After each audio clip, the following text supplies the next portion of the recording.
The Venus Project, Teamspeak Seminar, July 3, 2011, Part 1 of 2. Will patents, trademarks, intellectual property rights, copyrights, and other such tools be used in the resource-based economy, or will it become obsolete? Will there be complete free flow of information? It'll be completely obsolete. There'll be a free flow of information. Yeah, no proprietary rights of any kind. Will there be a campaign to republish your books and DVDs across the world? How can global teams help with that? Yes, right now is the best that money can't buy. And there are several countries that are translating it and trying to get it published in their country or trying to self-publish themselves. We haven't put this book up free on the internet, although some people have. We just didn't take it down, we just left it there. But we haven't put it up for free because this is what's helping support us right now. Unfortunately, we do need that. Okay, should global teams try to contact someone for the movie industry? Are there any guidelines? Yeah, we're working with our team, the media team. If you can get in touch with Craig at the media team, we are working on contacting not only people from the movie industry, but other people as well. And we're developing materials to send out to people for this right now. We also have to remember this. In order to sell it to the movie industry, you have to tell them that there are many people throughout the world, millions, that now know about the Venus Project. If you fail to do that, you will not attract their interest. You must emphasize the number of people, approximately, that are interested. Yeah, we'll have to put that in the material that we send out. That's good. In my country, in order to reach politicians, I think we went over this before, and present them the Venus Project, you have to register as a non-governmental organization. Do you have any suggestions on that, and what name should we pick? Does it matter if we register as the Zeitgeist Movement? I think we did mention this before. We did address this question, but it's still on this list now. We do have guidelines if you want to work with the Venus Project as a nonprofit organization. We do have guidelines, and we can send them to you if you email us directly. But we wouldn't do it through another organization, whether it's the Zeitgeist Movement or any other organization. You'd have to be a separate nonprofit and affiliated with the Venus Project and working with us directly, just like any other team, actually. Specifics of the mainframe computer systems, how will they operate, and how will we make them hack-proof, the mainframe computer systems? Hacking is getting some kind of advantage for yourself. There's no need for that under the Venus Project. Hacking will not serve the interest of any individual. It'll retard the interest. For educational purposes, what about a 3D kind of online game like Second Life, where you can show how the Venus Project would work? Andrew's organizing this, so I'm going to let you answer this one, Andrew.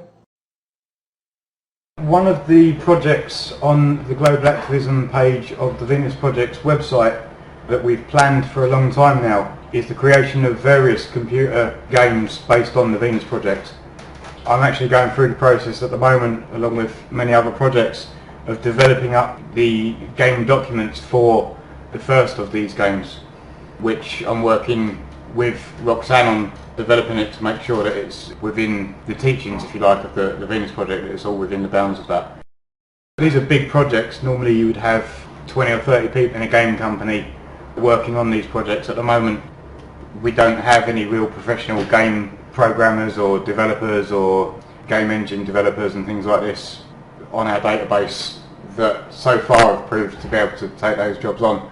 So it's something that it could be a continued development, and as and when people come along that have got the skills to actually take that forward, then we will do so. But just like with the city design, ideally it'd be lovely if everyone could jump in and help out with the city designs, but there are set ways of doing these things. You'd need architects, engineers, etc. And there's certain procedures that you have to go through to produce things like this. It's very difficult to do across the internet as well. So the paramount importance is to get the right kind of team behind those projects before you can actually produce anything. So yes, they are in early development and will continue development as more and more people come through. Okay, next question. Thanks, Andrew. What if a country imploded like Greece? How do you exactly bring people to implement the aims of the Venus Project? You still go on teaching people about it, how it works, and build up your organization so you have many members. That'll make the transition easier. The fewer the members, the more difficulty you're going to have. Yeah, we have to get the information out there, otherwise they'll continue doing the same processes as they do. Part 2 of 2. Okay, go ahead. The survey gives us the information we need. We have to know how many cases there are of heart disease, cancer, in order to determine what hospitals need and how many hospitals to build. We cannot do that unless we conduct surveys. Therefore, nothing will be based on personal opinions. They'll be based upon findings or information. This person is asking, do we need a computable model for resource-based economy? Since we strive to cybernation, where is it?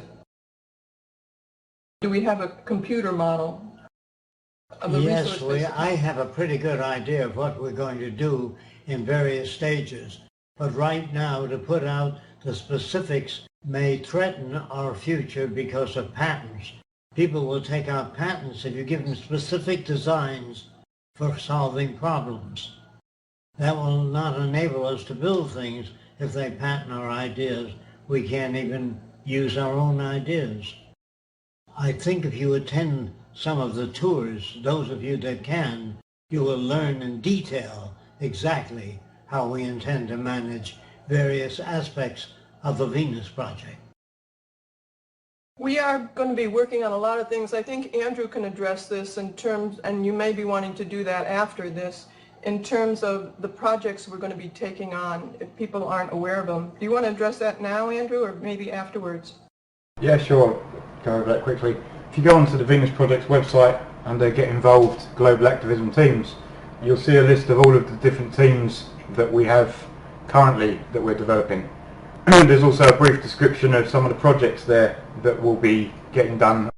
There are lots of projects that we're going to be working on, including things like, for example, the first city design. We'll actually be developing the preliminary drawings for the first city design. These drawings could then be taken forward by a country or a sort of collation of organisations working towards this direction to actually do the construction drawings for these. Obviously all that depends on later funding as to whether we can get a city built, but the idea is to have the drawings made. We'll also be working on several projects such as the game. This would be a commercial enterprise for the simple reason is that the Venus Project needs funding. At some point we're going to need resources to be able to do the things that we want to do with the Venus Project. So for example, to do the Venus Project movie is going to cost a phenomenal amount of money to do it properly, to make a really high impact movie. That's resources that we don't have right now. To do a computer game is going to cost resources that we don't have right now. To do many of the projects that we're looking at doing over the coming years, especially so with the city, huge amounts of resources that we don't have access to. So we need to start looking as an organisation and as supporters and advocates of this organisation at how we're going to develop the funding for this project to be able to do those projects. And that's something we'll be concentrating heavily on over the next few years. Thanks, Andrew. Okay, continuing with the questions, won't teachers who teach in schools, universities feel their jobs to be repetitive? How will teaching be implemented? Various subjects will be televised. Instead of the teacher repeating the first on history, mathematics, or any other subject, whatever is repeated will be recorded and presented. The teacher will not have to be present. In other words, that can be automated. The question period also can be automated. Okay, this person's making a statement that they feel that genes, not only environment, but genes shape the physical appearance of people because people might project. Okay, this person is really not asking us a question. He's making a statement essentially that he feels that genes play a big role. and that things have progressed since Skinner's radical behaviorism. Now we have neuroscience, and we know the internal processes are important too. What's your opinion in terms of nurture and nature, or genes playing a large role in behavior? The genes have a lot to do with the internal organs, the shape of your nose, the color of your eyes, the quality of the brain tissue, the neuronal arrangements. But the genes do not touch value systems. You cannot inherit greed. You cannot inherit anger. This is part of a reflex action in the given culture of scarcity. In other words, we have propensities to act a certain way under certain conditions. If those conditions do not occur, then those propensities do not occur. So I still accept the fact that environment is the major cause of our facial expressions, our attitudes toward love, our ambitions, the clothing we wear, the people we admire, have to do with the environment we're reared in. The genetic aspects are minor.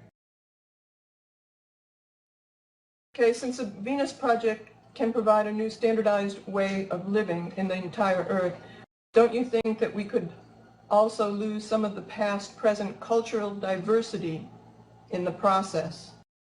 Cultural diversity is like a person searching for answers, and they come up with different answers not based upon research. I'm not interested in cultural diversity. I'm interested in diversity that comes from effort and work put out to try to understand the working process that enables a person to become creative or become a gangster or a serial killer. There are processes which we have to learn to eliminate and overcome in order to build a world in which people can react with one another in more sensible ways. Traditional diversity has no meaning at all unless you bring out specific diversities that you're interested in understanding. This person, too, is giving the example, I think it's the same person, it's the next paragraph, music and religious, and What about it? as the diversities, examples of diversities, artistically, she's talking about, she mentioned a quote here, I'm just going to go on with this topic, from Starman. Yes, movie. Yeah, what is it, I know, but we'll address it. What is it like up there, Starman? It's beautiful. Not like this, but it's beautiful. There's only one language, one law, one people. There's no war, no hunger, and strong do not victimize the weak. How do you attain that? What does that consist of exactly? Not words. Those are words arranged in a sequence that might appeal to many people that don't understand a process level. You have to describe it. Well, it goes on, and this is what her point here. We are very civilized, but we have lost something. You are all so very different, so very alive. I will miss the cooks, the singing, and the dancing and eating. I don't think you have read most of our literature and understood it. Why don't you bring it up at the meetings? In other words, our literature covers all that stuff real well. There's no need teaching people speculative ideas unless you head it as speculative ideas or write an article but head it as science fiction. But all the research done will be published in the future for you to extract from it whatever you're capable of extracting from it. Not all people can extract information. They're not trained to do so. You have to be trained to know that which is relevant and that which has not been tested. And we're aiming for one world in the way that there would be no boundaries and people would share resources and work with one another and travel without passports or anything like that. When that happens, you can share your cultural diversity and everybody can take part of it. So it's not just one country that has the ability to do art in a certain way. Anybody could do that. There's no such thing as cultural diversity. There are opinions outside of the box. Bring up your opinions, your ideas, but bring them up as opinions. Say you've done little or no work on the subject. When you do a lot of experimental work, you can arrive at certain conclusions. but they have to be based upon physical reference. If you don't have a physical reference for your word, drop it. And I think this is the same person because they're going on with the idea of being afraid of a brave new world, losing cultural diversity. That's your own projection, sir. This brave new world is your own projection. The Venus Project has nothing it installs without having a verifiable base for it. Before we even build our cities, we study the positive gains of the cities and the negative effects. Even if we build a dam, we study the positive effects and the negative effects of a dam. And you have to choose between that and the existence and security of the world's population. How do you think the actual planet overpopulation could impact the Venus Project stages, the progress? Only through education. The planet can support so many people. If we have a population far in excess of what the planet can support, you're going to have riots, territorial disputes, and all the other problems common to a scarcity-oriented society. Is the UN aware of the Venus Project? If yes, then what's their take on it? We haven't made a presentation to the UN. We have no idea if they're aware of it. We were at some event, the World Charter event, the 10th anniversary of the World Charter event. We were invited to that because Jacques happened to speak at another event, and everyone who spoke there was invited to this 10th anniversary. And we had no platform as to what the Venus Project was. We were broken off into different rooms. This was interesting. And they put me and Jacques in a room that talked about city development and city plans for the future. And Jacques started to speak, and they cut him off. So we have no idea what they're aware of. Somebody was questioning if everybody would put $50,000 up for the first city, could we do it that way? I don't know. Check it out. Yeah, we'd have to organize that. We're really not starting it as a real estate development opportunity, so to speak. In a world we are immersed into work of our passion, wouldn't most of us be too busy to care or bother about necessary activities like reproduction? Carrying a kid in the womb for 9 months sounds tedious, thus globally affecting us. I suppose the future will have those that want children and those that do not. I can't answer that. There will be people of varying reactions to the situation. I cannot predict that. I think the value stressed today for most women is to get married and have a family and have children. I don't think we'd be stressing that as much in the future. And even today, statistically, the more educated the family is, the less children they have. I think people would be so interested in so many things and have options for so many things, they may have less children. If people will do things for honor, wouldn't honor become the new money, like incentive? They don't do things for honor. They do things because it makes the world better for them and everyone else. The word honor is an old, early term attempting to describe some aspects of human behavior. It is nondescript. And there wouldn't be any awards, there wouldn't be any Nobel Prizes, there wouldn't be anything that people would be honored for in terms of the way they are today. They do the best they can to uphold the future development of society. They don't do it because of personal gain. Yeah, no medals, no money. They do it so they can see that what they contribute goes directly into society and makes people's lives better and makes their own lives better. Please, could you explain how the concept of relativity correlates with the concepts of specialist and generalist as Jacques uses them? When I use the term generalist, I mean a person that knows quite a bit about the earth, the history of civilization, anthropology, sociology, and the behavioral sciences, and the history of civilization, and the history of technology. They have to know something about that in order to be able to participate in the development of a new society. And your concept of relativity, how does that correlate with specialists and generalists? I don't know how you use the word relativity. I use the word generalist, so they know quite a bit about the situation before they offer their so-called opinions. They can only participate if they're able to. When you have a breakdown in the electronic gear, you don't call a plumber. You call a plumber when you have breakdown in the water system or any aspect of the bathroom. When you have a problem in health, you consult a health specialist. In the future, people will be generalists. They'll have overview knowledge of the history of civilization, the Earth's resources, and they'll be connected to all the labs, and the labs will develop materials that we have a shortage of. In other words, I feel that science and technology, if turned loose and given all the facilities they need to solve a problem, they have been able to solve every problem put to them in the past. But they don't have enough equipment today to trace cancer from many different aspects and heart disease. No lab is that well equipped. During the Venus Project, they will have whatever they need. No more digging up nickels and dimes for studies of heart disease or cancer.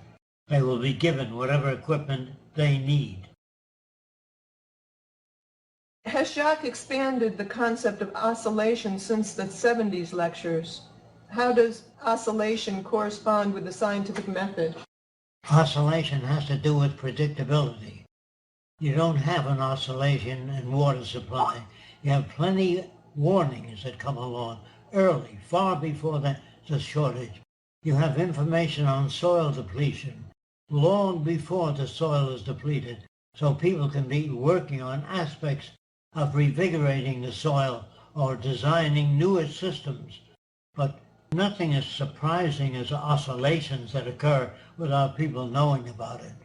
I don't think that that is valid. I believe that we can gather information far in advance of any kind of a problem. We can study tsunamis, their occurrence, what to do to prevent them, and we can build enormous lists of procedural systems to cope with any problem that may occur. Okay, the next question. Last week, Roxanne mentioned that the Venus Project is a group which advocates a resource-based economy. However, sometimes I hear Jacques make comments like, in the future, when the Venus Project is in place, I'm a little confused as to the semantics of a resource-based economy and the Venus Project, i.e., is the Venus Project a group based in Florida or the name of a future society? No, we happen to start this in Venus, Florida, and we call it the Venus Project, but it has nothing to do with Venus. We used to call it socio-cyberneering. I just want to make the distinction that a resource-based economy is part of a total blueprint for a new social design, which Jacques arrived at through his 75 years of study. It's not just a resource-based economy. It's just not the economic portion of it, but it includes the entire spectrum for social development, from education to values to how things would be distributed and manufactured, total city system designs and blueprints for that. We just named it the Venus Project because we're here in Venus, Florida, and it advocates Jacques' lifelong work, which includes a resource-based economy. If that's still confusing, you can let us know. Okay, I think we answered this next one. I'm disabled, use a wheelchair, and have personal assistance 24/7. How can I get the same personal help in a resource-based economy? And more people with more time than ever. And there are many people that would love to help. Only they cannot afford sometimes to travel to help people. All of that will be facilitated and made available to people. Whether we get help or not, they will be helped by staffs of people that no longer have to go to work in any standard industry. There'll be many more free people than ever, and there'll be much more help than ever advanced in a monetary-based society. And that goes for the reason why you're in a wheelchair as well. it wouldn't be restricted, the research wouldn't be restricted because of money limitations. In the United States, I don't know about the rest of the world, but they put out little cups in stores to collect money for cancer or cystic fibrosis or heart disease or AIDS. They beg for nickels and dimes, but they don't have to beg. They get millions and billions of dollars when they make armament. It's just awful. And that's the difference between a resource-based economy and the monetary system. The monetary system, the bottom line is money, power, and profit. They don't address people's needs. They address whatever would bring them more profit, whether it's destruction or anything else that's detrimental to the earth. So the resource-based economy really cares about people, and I've said that before. That's the main difference. Who will be responsible for allocating accommodations once the Venus project is implemented? It's not who will be responsible. It's how our products distributed to people. That's what the person wants to know. There are distribution centers, and if you have a particular need, you put your need in, and that can be made available to you if you're doing research on a program or working on it. But if you just want information, you can go to the library access, or you can refer to your computer at the time for information. But if you really need materials, it'll be given to you without you having to ask for it. I think they're asking who will be doing that. There's no who. It's how will that be done. Will it not be necessary to retain some form of administrative function with regard to investigating accidents that cause injury or death? Only during the transition from a monetary system to a resource-based economy. There will be problems, lots of them. Our job is problem solving. If we accept that crime is, in general, will inevitably decrease, as Jacques has already explained, we should also accept that some crime will still occur. How will this be managed? I still don't understand that question, because every human being is given an opportunity to go to school, to study, whatever they want to study. If there's any kind of aberrant behavior or brain damage, it would show up on many places in the schools. In the early days of attending school, we don't wait till a problem is manifest to deal with it. We can well in advance detect the general values of people and know what is needed. By the people talking about their value system, about the way they think, that tells us how much aberration there is or misinformation in their value system. And we can then design the appropriate system to help them out of those limitations. We may have that during the transition, but you wouldn't put people in jail or lock them up. You'd help them. Do you ever listen to music or celebrate any holidays, birthdays? No. No birthdays or holidays. I do not celebrate. They don't mean anything to me. I will celebrate when the world joins together toward a common venture, namely the taking care of the earth and all the people on it. I will celebrate that day. But I don't think we'd make it a yearly celebration. There's so many new things to do after that. It's just like the beginning of the civilized age. We begin to tackle our problems at that time. Do you listen to music? No, neither of us really listen to music. In the car, I play Jacques' old audio tapes from the 70s and 80s, and we actually work on them then. Do the cities need to be built on flat ground, or can they be built in hilly areas or areas with rivers or ravines? Cities are not always necessary. We can design one single building called the total enclosure system. Shopping, schools, hospitals, everything in one building. And it could be designed to fit any kind of terrain. It just would be easier during the transition to have flat terrains for the circular cities, which are far more efficient. A truly efficient culture where most decision-making processes are in the hands of intelligent computers, always ensuring the most efficient and correct solutions are employed for the benefit for all mankind. sounds very appealing, but many discoveries and inventions have come about quite unintentionally and may never have been discovered were it not for inefficiencies, deprivations, and other seemingly negative factors. Do we not risk losing fortunate accidents, such as discovery of penicillin, if we don't get to make mistakes anymore? I don't believe anybody makes mistakes. I believe the first man that fooled with nitric acid and glycerin, the building disappeared, so did the guy. And his brother-in-law wrote, "Don't fool with that stuff." Nobody makes a mistake because you don't know how big to make wings when you're planning a flying machine. In the beginning, nobody knows. Some Frenchman built small wings that he put on his back, and he put his arm through sleeves, and he tried to beat the air, and he jumped off a barn roof and was injured.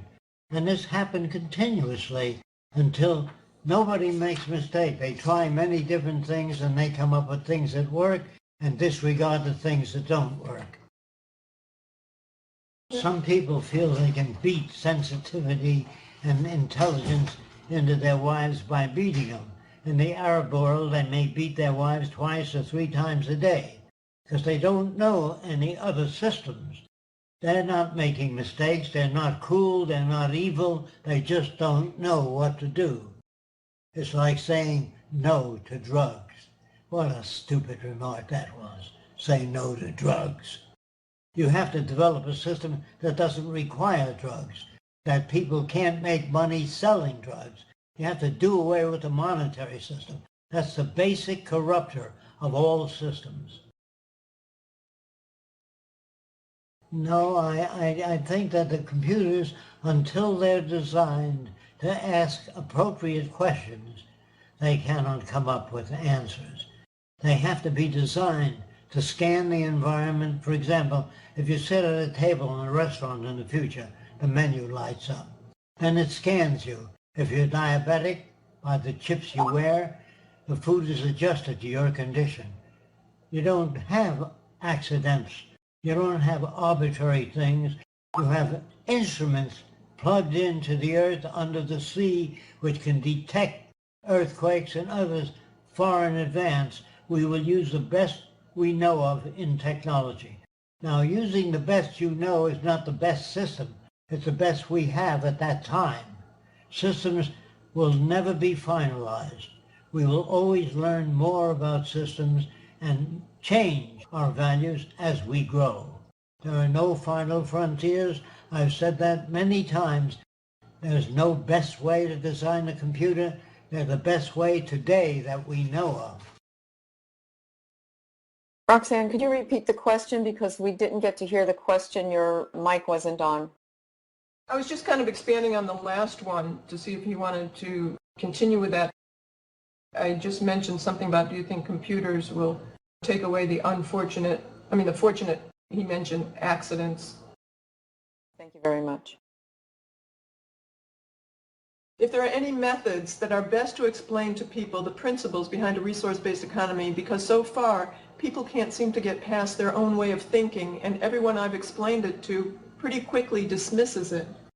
Well, that sounds like what occurs continuously. Just remember this. When you drive a horse and wagon and you want to drive an automobile, you have to give up the old giddy-up and you have to learn how to drive a car. In the new society, the old ways will not persist because they will not work. And the new ways you'll have to learn in order to operate in a new society. You get in an elevator in the future and say you're interested in getting off at the 12th floor. And the elevator will let you off. Or you tell the elevator what you're interested in. And it'll stop on the floor that has that kind of information. You can't carry your old values into a new system. If automobiles become self-operating, well, you have to learn that, and retouching the controls in a car will not vary the car's behavior. If you want to fly an airplane, you have to go to an aviation environment. Remember, the old values do not work, or many of them do not work. So you'll have to, in the new environment, there are new values and different methods. You can go to school and learn those new methods and operate more equipment. If you don't do that, you'll remain at a level you were at in the past. And how would you give people suggestions to explain a resource-based economy to those who reject it? Read the book. Get them to read. Don't do all the work for them.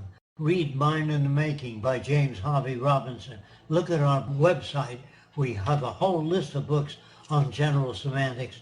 Don't try to change everybody. Have them do some of the work. And if they're really not interested, get off or try different ways of approaching them. You have to remember how you thought of things a long time ago before you were aware of this type of thinking. So you might have to approach them in a simpler manner. But if they're not interested at all, go on to other people who may be more interested. It might be a many-year project for some people you're trying to get to. Whoever is going to be the leader during the transition, what happens should they decide they want to stay in power after the transition? You're projecting today's values into the future. When the computer gives you when you dial for information, real information, in electronics, mechanics, engineering, structures, you get that kind of information. But you're talking about people with opinions that are not based on anything. Very little attention will be paid to people who have a lot of opinions based upon ego only. And when you meet with ego, it means words like, oh, that'll never happen. You'll never see man go to the moon. That can't occur. Maybe 1,000 years from now. All that's ego. You drop it, get off. Do you feel there's going to be a leader to bring us into the resource-based economy, and will they still want power afterwards? I don't know what a leader means. You have to have answers. How do you prevent auto accidents? How do you increase the yield of the food growth program? How do you feed the people of the world? If you don't have those answers, you're not a leader. And if you have that information, you're working at it. You're not a leader. There's no such thing as a leader or a privileged person. There's people that have more information than others, and they educate others, or they show them evidence as to why they uphold particular kinds of values. The belief that people can talk to one another is another myth. For example, the Jews cannot go to a Nazi meeting and convince them to support the B'nai B'rith. The black people, the Afro-Americans, cannot go to a Ku Klux Klan meeting and share ideas with them because there's no basis in their language and background for sharing ideas. You have to give them another value system, a different method of evaluation, and you can't do that unless they seek that information. Wouldn't a resource-based economy require more jobs in computer sciences? During the transition, yes. But once it's established, the answer is no. Why doesn't Jacques not patent his ideas? First of all, I don't have the money. I have so many inventions that I can't afford to patent them. I put them out there and a lot of people use them. I hope you understand that. I don't have the money to do that.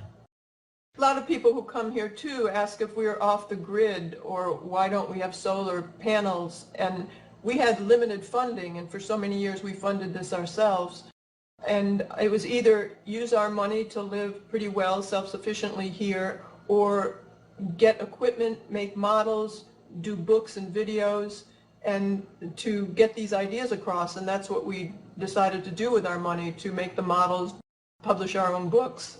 It just because of limited funding, we don't patent things. How does Jacques feel about nursing or fostering civil disobedience against the current status quo? It will do nothing until this current status quo collapses due to its own inefficiency. Then people will be looking for new ideas.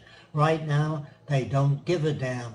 Until they lose their houses, their jobs, their medical care, then they will advocate something new. And what they advocate, if it isn't the Venus Project, usually does not work. But this is a good time to get the information out there. This is very important. While we still can do civil disobedience or talk to groups in streets or use the internet, this is a time to get the information out there about this direction to as many people as possible in any way that we can. How do you incentive people to learn to think critically? That's the way it's written. What will drive people if they don't have money or reward? The reward is the end of war, the end of poverty, most crimes, and the end of begging for medical care. Everyone will be cared for and educated. There'll be no taxation and no advantage group, no technical elitism or any other kind of elitism. If that isn't incentive enough, then I don't know what is. Okay, how do you teach people critical thinking, to be fair and open-minded, not intellectually lazy? You teach them the scientific method, and you strictly stay with it. The scientific method starts out with I don't know. The next phase is to try to find out why some plants grow faster than others. And if you are able to accelerate the plant growth, you might exhaust the soil. Do you allow for all those oncoming pending conditions, or you're just interested in growing plants faster? The future researcher will take into account many interacting variables rather than just growing more food faster. Would it be helpful to start a physical college or university to train in the careers we need in the Venus Project, and it can make money at the same time? You don't need a university, you need a meeting place for members that are interested in the resource-based economy. You can educate them. You don't need a school building, but only later on we will have buildings designed to help people understand the operating characteristics of the Venus Project or the resource-based economy. We're working on many more informational materials, much more informational materials as well. We're doing kind of, I think we're calling it a university course or a course, and that will be going up on the new website. We're doing more videos. We also have tours here where people come on Saturdays, mostly when we're in town, which really almost give people a university course in mostly a new way of thinking and how to apply the professions that people are taught today in the resource-based economy. Somebody says, I'm kind of afraid of centralization. Would any residential or building be able to be independently? You're using the word centralization differently than we use it. In the early days, Washington didn't know what was going on in Florida. They didn't know what was going on in the state of Washington or Arizona. So they decentralized. They put information in each state which has different problems. In the future, we will return to centralization. That's hard for people to understand, so listen carefully. When you have the electric generators go on in hospitals to keep the lights going and all the other equipment, in a monetary system, everybody wants to know how much will it cost to do that. That is not the question, really, when you think about it. The question is, do we have the resources to do that? Yes, we do. Yeah, that can't be done in a monetary system, though. It's not economical. But it's dangerous not to do that. Is it humanly possible to become a generalist because it sounds extremely time-consuming? Not the way information will be put out in the future. In 3 hours, they can give you more information than you get in 3 years in an ordinary university, which you see when you get here. A tour moves people very fast in many different directions because we have a different method of applying information to the system. Well, we really appreciate it. I hope it was helpful. And thank you very much for your questions. I deeply appreciate them, but you have to think about the answers. When you pose a question, you're posing it within today's values. And if you read our books first and then ask questions, you're better off. Read our books, watch our videotapes before you formulate your questions. Okay, again, thank you. I want to thank everybody for whatever work you're doing to help promote a resource-based economy and try to teach people what it is in terms they can understand. Thanks for coming over, and we'll hopefully do one next week.